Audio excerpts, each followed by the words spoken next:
السلام عليكم ورحمة الله وبركاته. الحمد لله. যাবতীয় প্রশংসা কেবলই মহান আল্লাহর জন্য, যিনি সকল কিছুর অধিপতি, পূত পবিত্র এবং সকল শান্তির উৎস। তিনি মুসলমানদের উপর তার পবিত্র ঘরের হজ পালনকে ফরজ করেছেন এবং এটিকে ইসলাম ধর্মের অন্যতম মূল স্তম্ভ হিসেবে নির্ধারণ করেছেন। আমি সাক্ষ্য দিচ্ছি যে এক আল্লাহ ছাড়া ইবাদতের যোগ্য আর কোনো উপাস্য নেই। তিনি সর্বময় ক্ষমতার অধিকারী এবং সব বিষয়ে সর্বজ্ঞানী। আমি আরও সাক্ষ্য দিচ্ছি যে আমাদের নবী ও নেতা হজরত মুহাম্মদ সাল্লাল্লাহু আলাইহি ওয়াসাল্লাম তার প্রেরিত বান্দা ও রাসূল এবং সমগ্র সৃষ্টির মধ্যে সর্বশ্রেষ্ঠ। নবীজি, তার পরিবার পরিজন, সাহাবায়ে কেরাম এবং তার আদর্শের সকল অনুসারীর উপর আল্লাহর সর্বোত্তম রহমত ও পরিপূর্ণ শান্তি বর্ষিত হোক। হে মানব মণ্ডলী, আপনারা আল্লাহকে ভয় করুন, কারণ আল্লাহর ভয় বা তাকওয়ার মাধ্যমেই আখিরাতে মানুষের মুক্তি নিহিত। পবিত্র কোরআনের সূরা হজের শুরুতে আল্লাহ তাআলা বলেছেন, হে মানুষ, তোমাদের রবের তাকওয়া অবলম্বন করো, নিশ্চয়ই কিয়ামতের প্রকম্পন এক ভয়ানক ব্যাপার। যেদিন তোমরা তা দেখবে, সেদিন প্রত্যেক স্তন্যদাত্রী মা তার স্তন্যদানকারী শিশুকে ভুলে যাবে এবং প্রত্যেক গর্ভবতী তার গর্ভপাত করে ফেলবে। মানুষকে তুমি দেখবে মাতাল সদৃশ, যদিও তারা নেশাগ্রস্ত নয়। বস্তুত আল্লাহর শাস্তি বড়ই কঠিন। তাকওয়ার অন্যতম দাবি হলো নেক আমল এবং পাপ বর্জনের মাধ্যমে কিয়ামতের দিনের জন্য প্রস্তুতি গ্রহণ করা। আল্লাহ তাআলা বলেন, এসব এ কারণেই যে আল্লাহই সত্য এবং তিনি মৃতকে জীবিত করেন এবং তিনি সব কিছুর উপর ক্ষমতাবান। আর কিয়ামত অবশ্যই আসবে, এতে কোনো সন্দেহ নেই। আর কবরে যারা আছে, আল্লাহ তাদের পুনরুত্থিত করবেন। আখিরাতের জন্য সবচেয়ে বড় প্রস্তুতি হলো তাওহীদ বা একত্ববাদ প্রতিষ্ঠা করা এবং একমাত্র আল্লাহর ইবাদত করা, আর আল্লাহ ছাড়া অন্য কারো কাছে প্রার্থনা না করা। যে ব্যক্তি আল্লাহ ছাড়া এমন কারো কাছে প্রার্থনা করে যে তার কোনো ক্ষতি বা উপকার করতে পারে না, সেটি সুস্পষ্ট পথভ্রষ্টতা। আল্লাহর সঙ্গে কেউ শিরক করলে তার অবস্থা এমন হয় যে সে যেন আকাশ থেকেই ছিটকে পড়েছে, অতঃপর পাখি তাকে ছোঁ মেরে নিয়ে গেছে, অথবা বাতাস তাকে অনেক দূরের কোনো জনশূন্য স্থানে নিক্ষেপ করেছে। ইমানদারদের মূল ভিত্তি হলো আল্লাহর একত্ববাদ। আল্লাহ বলেন, তোমাদের ইলাহ তো এক ইলাহ, সুতরাং তার কাছেই আত্মসমর্পণ করো এবং সুসংবাদ দাও বিনীতদের, যাদের অন্তর আল্লাহর স্মরণে কেঁপে ওঠে, যারা বিপদে ধৈর্য ধারণ করে, নামাজ কায়েম করে এবং আল্লাহর দেয়া রিজিক থেকে ব্যয় করে, এরাই সেই বিনীত দল। ইসলামের মূল স্তম্ভগুলো হলো আল্লাহর একত্ববাদের সাক্ষ্য দেয়া, হযরত মুহাম্মদ সাল্লাল্লাহু আলাইহি সাল্লামকে আল্লাহর রাসূল হিসেবে মেনে নেয়া, নামাজ কায়েম করা, যাকাত আদায় করা, রমজানের রোজা রাখা এবং আল্লাহর পবিত্র ঘরে হজ করা। এসবের পাশাপাশি আল্লাহকে ভয় করার নির্দেশ দেয়া হয়েছে।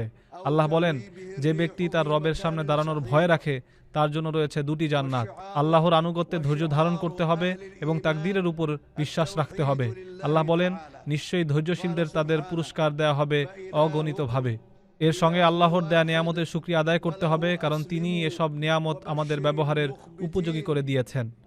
মহান আল্লাহর সৃষ্টির কিছু শাশ্বত নিয়ম রয়েছে, যা বিশ্বাস করা এবং এর থেকে শিক্ষা নেয়া প্রত্যেক বান্দার কর্তব্য। আল্লাহ তাআলা ঈমানদারদের রক্ষা করেন এবং কোনো অকৃতজ্ঞ বিশ্বাসঘাতককে তিনি পছন্দ করেন না। আল্লাহ তার সাহায্যকারীদের অবশ্যই সাহায্য করেন, কারণ তিনি সর্বশক্তিমান ও পরাক্রমশালী। ইতিহাসে এমন অনেক জালিম জনপদের কথা বলা আছে, যাদের আল্লাহ ধ্বংস করেছেন এবং তাদের বাড়ি ঘর, প্রাসাদ ও কুয়াগুলো বিরান পড়ে আছে। জালিমদের ছাড় দেয়া হলেও শেষ পর্যন্ত তাদের আল্লাহর কাছেই ফিরে যেতে হবে। মহান আল্লাহ তার বন্ধু হযরত ইব্রাহিম আলাইহিস সালামকে মানুষের মধ্যে হজের ঘোষণা দেওয়ার নির্দেশ দিয়েছিলেন। আল্লাহ বলেন, মানুষের মধ্যে হজের ঘোষণা দাও, তারা তোমার কাছে আসবে পায়ে হেঁটে এবং সব ধরনের কৃষকায় উটে চড়ে বহুদূর থেকে, যাতে তারা নিজেদের কল্যাণের স্থানগুলোতে উপস্থিত হতে পারে এবং নির্দিষ্ট দিনগুলোতে আল্লাহর দেয়া চতুষ্পদ জন্তুগুলো জবাই করার সময় তার নাম স্মরণ করতে পারে। দূর দূরান্ত থেকে হাজিরা এখানে সমবেত হয়েছেন কেবল আল্লাহর সন্তুষ্টি অর্জন ও সওয়াবের আশায়। তারা এই পবিত্র ঘর এবং পবিত্র স্থানগুলোর সম্মান রক্ষার্থে এখানে এসেছেন। আল্লাহ বলেন, পবিত্র মসজিদ যা আমি নির্ধারণ করেছি সকল মানুষের জন্য, হোক সে স্থানীয় বা বহিরাগত, যে ব্যক্তি সেখানে জুলুমের মাধ্যমে সীমালঙ্ঘন করতে চায়, আমি তাকে যন্ত্রণাদায়ক শাস্তির স্বাদ আস্বাদন করাবো। তাই ইবাদতের জন্য আল্লাহর ঘরকে সব ধরনের শিরিক ও অনাচার থেকে পবিত্র রাখতে হবে, শুধুমাত্র তাওয়াফকারী, রুকু ও সিজদাকারীর জন্য। হজের এই পবিত্র স্থানে সব ধরনের পাপাচার, ঝগড়া বিবাদ এবং রাজনৈতিক বা দলীয় স্লোগান সম্পূর্ণ নিষিদ্ধ।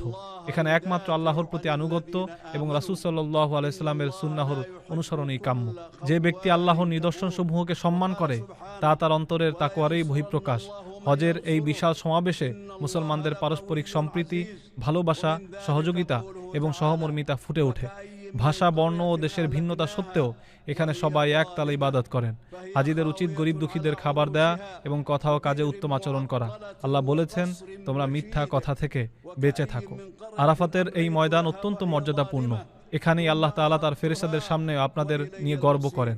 এই দিনেই আল্লাহ নাজিল করেছিলেন, আজ আমি তোমাদের জন্য তোমাদের দিনকে পূর্ণাঙ্গ করে দিলাম, তোমাদের উপর আমার নেয়ামত সম্পূর্ণ করলাম এবং ইসলামকে তোমাদের দিন হিসেবে মনোনীত করলাম।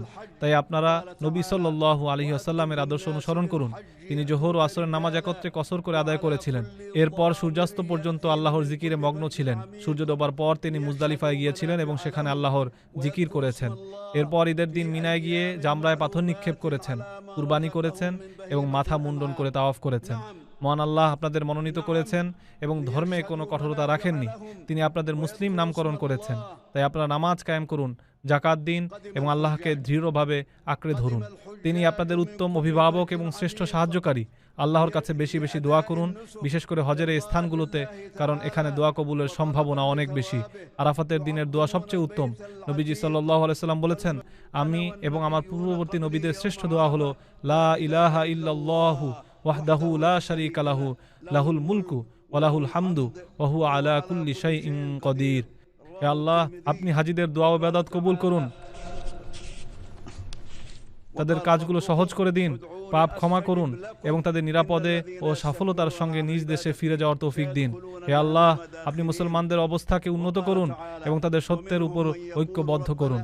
হে আল্লাহ, আপনি পবিত্র দুই মসজিদের খাদেম বাদশাহ সালমান বিন আব্দুল আজিজ এবং যুবরাজ মোহাম্মদ বিন সালমানকে আপনার পথে কাজ করার তৌফিক দান করুন। তারা আপনার বান্দাদের জন্য যে সেবা ও সুবিধা প্রদান করছেন তার উত্তম প্রতিদান তাদের দিন। হে আল্লাহ, আপনি আমাদের দুনিয়া ও আখিরাতের কল্যাণ দান করুন এবং জাহান্নামের আগুন থেকে রক্ষা করুন। নিশ্চয়ই আপনি দ্রুত হিসাব গ্রহণকারী। প্রবাসীদের জন্য নির্মাণ হচ্ছে দেশের প্রথম স্মার্ট সিটি, যেখানে থাকছে স্কুল, মসজিদ, হাসপাতাল, সুইমিং পুল, হেলিপ্যাড, পাঠাগার, জিম, সুপারমার্কেট, শিশু পার্ক সহ সকল নাগরিক সুবিধা। মাত্র 30 লাখ টাকা বিনিয়োগে মিলছে আকর্ষণীয় ফ্ল্যাট। প্লাটিনাম ইনভেস্টরদের জন্য ঢাকা বিমানবন্দরে ভিআইপি প্রোটোকল সুবিধা। বিস্তারিত জানতে যোগাযোগ করুন স্ক্রিনে দেয়া হোয়াটসঅ্যাপ অথবা ইমো নাম্বারে।